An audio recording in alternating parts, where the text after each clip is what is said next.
So recently a band I absolutely love has released their second album, with that band being called Wunderhorse and their new album being named Midas. And Wunderhorse as a band are made up of Jacob Slater, Fowler, Woodin and Jamie Stables, with their debut album Cub building up a solid dedicated fanbase for the band who have recently started to gain some more pretty decent popularity. Now Wunderhorse initially gripped me when I heard their song Teal, which depicts some pretty heavy aspects of human interactions and relationships when it comes to the issues surrounding addiction, and there certainly was a storytelling woven into the way in which Teal and so many songs from Wunderhorse's first album that really drew me into the band and made me a solid fan. And after mentioning on the channel I was hoping to hear more from Wunderhorse this year, those wishes were fulfilled with their second album release. So please do indulge me and allow me to tell you why you should listen to Wunderhorse. Or if you already like them, well, stick around for a good old bit of fangirling. Now, like mentioned, Wunderhorse's lyrics are pretty heavy in terms of the topics they tackle and just the general amount of words in each of their songs. I mean, Cub as an album opens up with Butterflies, a song about remembering and reflecting on some pretty dark things that happened to the narrator as a child, yet it's encapsulated in a pretty epic form of rock. And I don't mean epic as in, dude, that kickflip was epic. I mean the general sound of Wunderhorse is epic in nature, like an epic tale, commonly described as what an arena or a stadium band would sound like, with their music having a huge feeling to it, like you could instantly picture it being played to tens of thousands of people. And this common theme of deep, quite conversational lyrics, intertwined with breezy vibes which are combated by pretty hard rock, which is what makes Wunderhorse and Cub as a debut so fantastic, and dare I say it,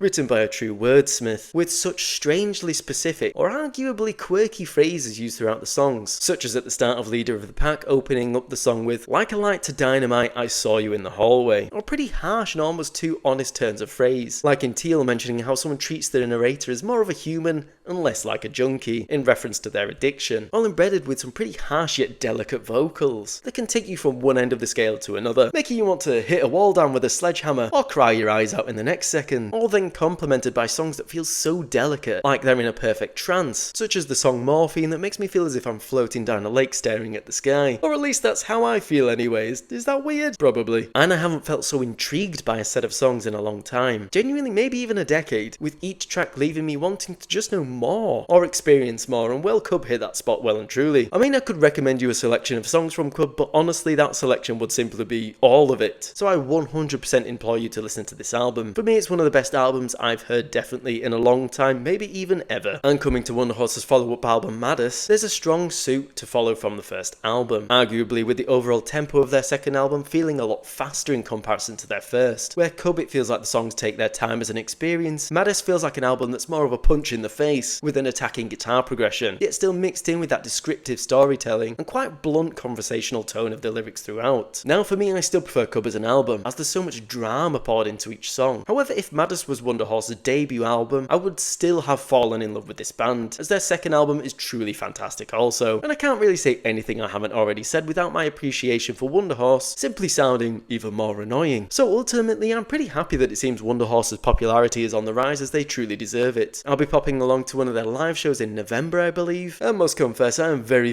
excited for it. So do let me know what you think of Wunderhorse. Have you listened to them before, or will you check them out? Be sure to let me know in the comments below. But till next time, take care out there, and I'll see you on the next one. Ta-ra for now.